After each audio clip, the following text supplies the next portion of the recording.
Hello everyone, good morning. உங்கள் எல்லாரையும் score கிளவரோட daily editorial பாட்காஸ்ட்டுக்கு welcome பண்ணுறேன். என் பேர் மலர். இன்னைக்கு February 17, 2026க்கான த ஹிந்து எடிட்டோரியல்ஸை நாம் டீட்டெயிலாக பார்க்க போகிறோம். இந்த எடிட்டோரியலோட இன்னும் detailed break down, reading comprehension questions எல்லாம் எங்கள் எடிட்டோரியல் அனாலிசிஸ் வெப்சைட்டில் இருக்குது. லிங்க் கீழே டிஸ்கிரிப்ஷனில் இருக்குது. அண்ட் இந்த எடிட்டோரியலில் இருக்கிற இம்பார்ட்டண்ட் வொக்காபுலரிஸோட ப்ரீமியம் PDF எங்கள் ஸ்கோர் கிளவர் டெலிகிராம் சேனலில் ஃப்ரீயாக கிடைக்குது. சேனல் ஜாயினிங் லிங்க்கும் டிஸ்கிரிப்ஷனில் இருக்குது. நான் எக்ஸ்பிளைன் பண்ணுறப்போ உங்களுக்கு புரியலைன்னா feel free to pause and analyse. புரிஞ்சதுக்கப்புறம் முடிஞ்சால் அந்த சென்டென்ஸை 2 தடவை கொஞ்சம் சத்தம் போட்டு படித்து பாருங்கள். பிகினர்ஸ் இப்படி பண்ணால் 6 monthsல உங்கள் இங்கிலீஷில் ஒரு டிராஸ்டிக் இம்ப்ரூவ்மெண்ட்டை பார்க்கலாம். Okay, let's start. இன்னைக்கு first editorial. Title: Transatlantic Strains on Europe and the US. அதாவது டிரான்ஸ்அட்லாண்டிக், அதாவது அட்லாண்டிக் கடலுக்கு இருபுறமும் உள்ள நாடுகளுக்கு இடையிலான ஸ்ட்ரெயின்ஸ், அதாவது பிரச்சினைகள், யூரோப் மற்றும் US பற்றி. Subtitle: Europe should engage with the wider world to reduce dependence on the US. US மீதான சார்பை குறைக்க யூரோப் பரந்த உலகத்துடன் ஈடுபட வேண்டும். The international rules-based order no longer exists. சர்வதேச விதிகளை அடிப்படையாக கொண்ட ஒழுங்குமுறை இப்போது இல்லை. ஜெர்மனியின் chancellor Frederick Merz said at the annual Munich Security Conference. என்று ஜெர்மனியின் சான்சலர் ஃப்ரெட்ரிக் மெர்ஸ் வருடாந்திர மியூனிக் பாதுகாப்பு மாநாட்டில் கூறினார். French President Emmanuel Macron called for greater European military autonomy. French President Emmanuel Macron யூரோப்புக்கு அதிக இராணுவ சுயாட்சி வேண்டும் என்று அழைப்பு விடுத்தார், arguing that the continent must become a stronger pillar within NATO. இந்த கண்டம் நேட்டோ அமைப்பிற்குள் ஒரு வலுவான தூணாக மாற வேண்டும் என்று வாதிட்டார். While these remarks reflected Europe's growing anxiety over the US's receding security commitments, US-இன் பாதுகாப்பு கடமைகள் பின்வாங்குவது குறித்து யூரோப்பின் வளர்வரும் கவலையை இந்த கருத்துக்கள் பிரதிபலித்தாலும், இங்கே receding என்ற வார்த்தை வருது. recedingனா பின்வாங்குதல் அல்லது குறைந்து வருதல். US Secretary of State Marco Rubio promised a path of cooperation.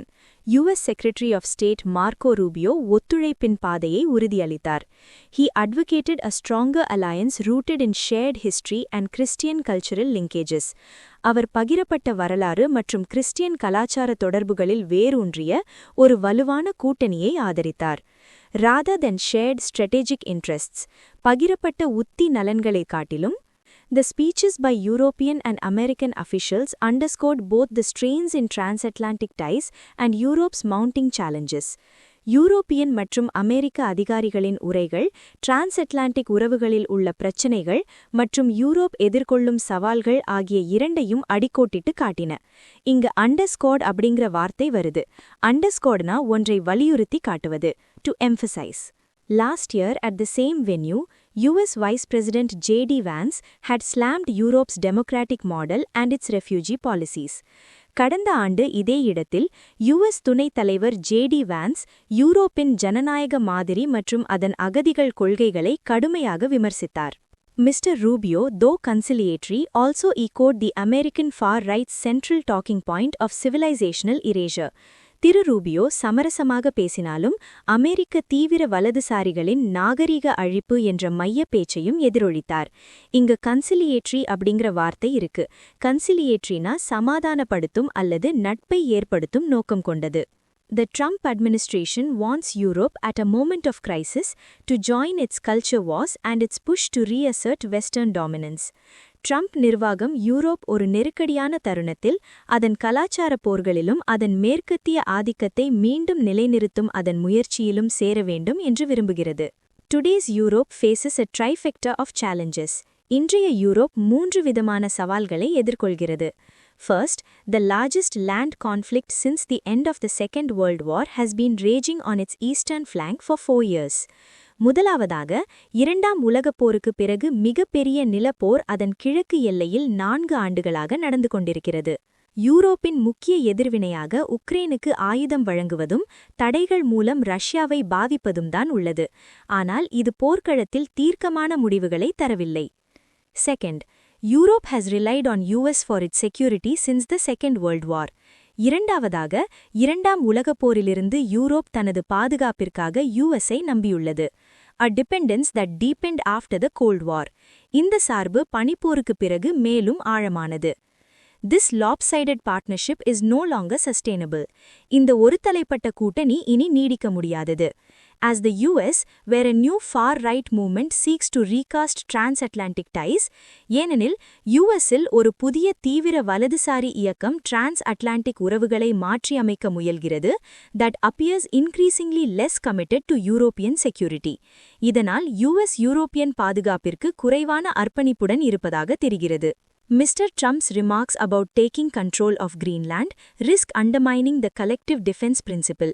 திரு ட்ரம்பின் கருத்துகள் கிரீன்லாண்டை கட்டுப்பாட்டில் எடுப்பது கூட்டணியின் கூட்டு பாதுகாப்பு கொள்கையை பலவீனப்படுத்தும் அபாயத்தை ஏற்படுத்துகிறது. Third, resurgent far-right movements across Europe are challenging the idea of an inclusive European Union.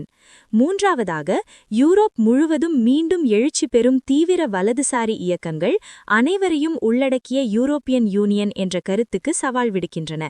இங்க ரிசர்ஜென்ட் அப்படின்னு ஒரு வார்த்தை இருக்கு. ரிசர்ஜென்ட்னா மீண்டும் வலிமை பெறுவது அல்லது புத்துயிர் பெறுவது. As the global order shifts, as Mr. Rubio said ahead of Munich, உலக ஒழுங்கு மாறும் நிலையில் யூரோப் இந்த முரண்பட்ட போக்குகளால் நசுக்கப்படும் அபாயத்தில் உள்ளது. இங்க கிராஸ் கரன்ஸ் அப்படிங்கிற வார்த்தை வருது. கிராஸ் கரன்ஸ்னா ஒன்றுக்கொன்று முரண்பட்ட கருத்துகள் அல்லது போக்குகள். Instead, Europe has to reduce its dependence on US and build greater strategic autonomy. அதற்கு பதிலாக யூரோப் US மீதான தனது சார்பை குறைத்து அதிக உத்தி சுயாட்சியை உருவாக்க வேண்டும். And if it is worried about the breakdown in the international order மற்றும் அது சர்வதேச ஒழுங்கின் சரிவு குறித்து கவலைப்பட்டால், it should help rebuild that by working with countries beyond the West. மேற்கத்திய நாடுகளுக்கு அப்பாற்பட்ட நாடுகளுடன் இணைந்து அதை மீண்டும் கட்டமைக்க உதவ வேண்டும். In the near term, Europe must also work towards ending the war in Ukraine. குறுகிய காலத்தில் யூரோப் உக்ரைனில் போரை முடிவுக்கு கொண்டுவரவும் மற்றும் ரஷ்யாவுடன் ஒரு செயல்படக்கூடிய புதிய இயல்பு நிலையை நிறுவவும் உழைக்க வேண்டும். Finally, European leaders must address public resentment towards the political establishment. இறுதியாக யூரோப்பியன் தலைவர்கள் பொதுமக்களின் அரசியல் ஸ்தாபனத்திற்கு மீதான கோபத்தை நிவர்த்தி செய்ய வேண்டும். Which continues to fuel the rise of the far right. இது தீவிர வலதுசாரிகளின் எழுச்சிக்கு தொடர்ந்து தூண்டுகோலாக உள்ளது.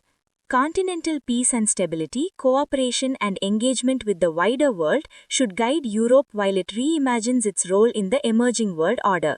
கண்டத்தின் அமைதி, ஸ்திரத்துவம் மற்றும் பரந்த உலகத்துடனான ஒத்துழைப்பு மற்றும் ஈடுபாடு யூரோப்பிற்கு வழிகாட்ட வேண்டும். அது வளரும் உலக ஒழுங்கில் தனது பங்கை மறுபரிசீலிக்கும் போது.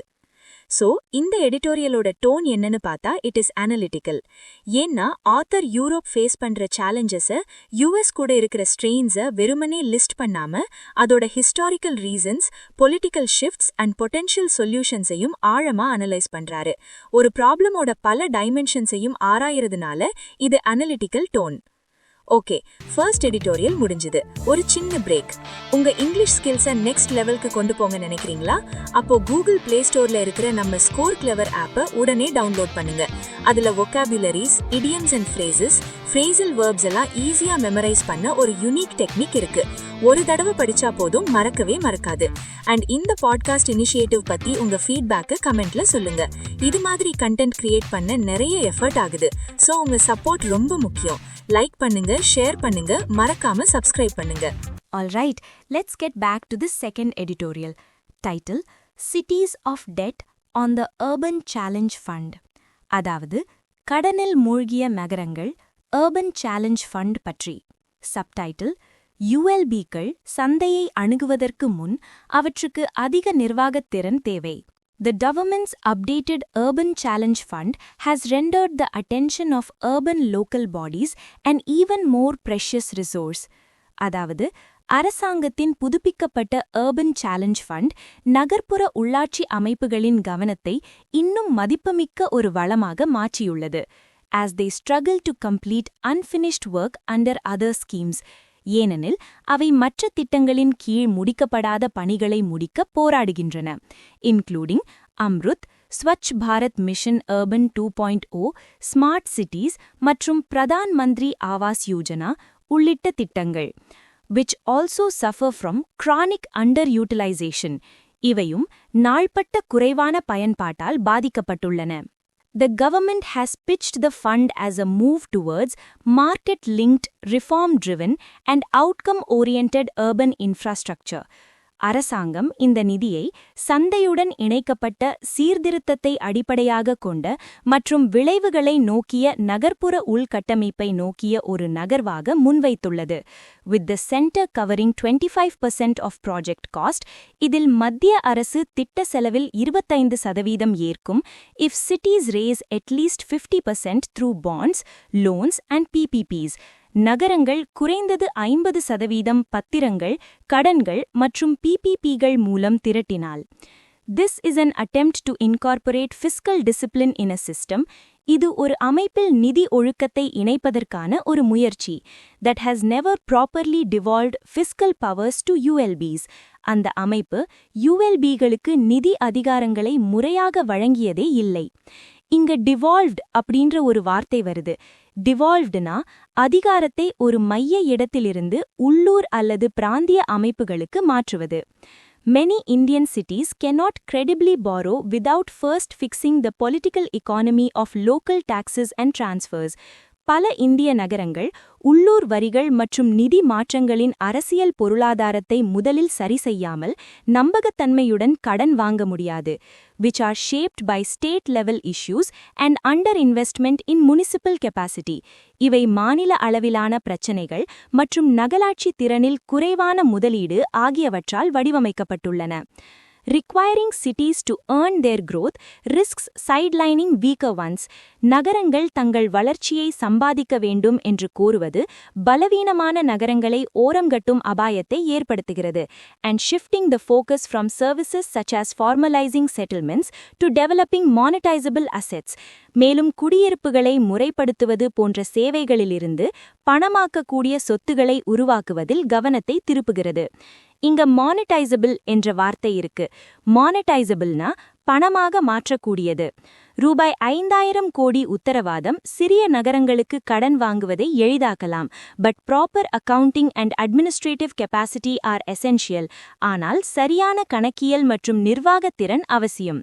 When a parliamentary standing committee asked about the eligibility criteria and application process, ஒரு நாடாளுமன்ற நிலைக்குழு இந்த நிதியின் தகுதி வரம்புகள் மற்றும் விண்ணப்ப செயல்முறை பற்றி கேட்டபோது, the Housing and Urban Affairs Ministry said it was still under examination.